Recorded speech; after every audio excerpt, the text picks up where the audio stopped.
Выращивать зимой розы, да еще и в Нарыне, а здешние холода можно почти сравнить с сибирскими, решиться смог только он. Да, с одной стороны, люблю красоту. Во-вторых, в Нарыне розы нету, на базаре не продают.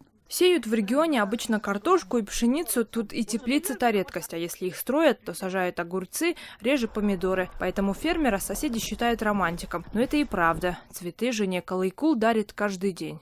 Каждый день же, как хочет она, какой цвет. У нас постоянно в комнате цветы разные.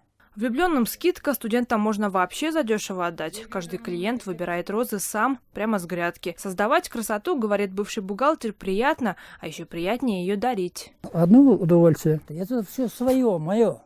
Хочу продаю, хочу бросаю, хочу подарю. Это все мои. А те лентяи говорят, у нас работы нет, вот государство нас не обеспечивает, туда-сюда.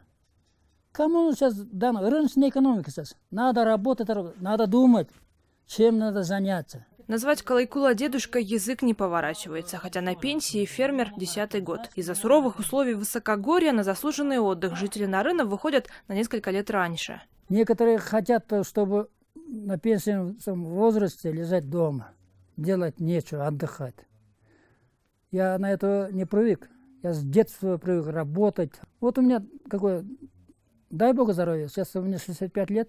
Утром встаю, в 6 часов прихожу сюда, включаю свет. Представьте себе, здесь роза. И какой запах. И сижу, включаю радио, телевизор, сижу.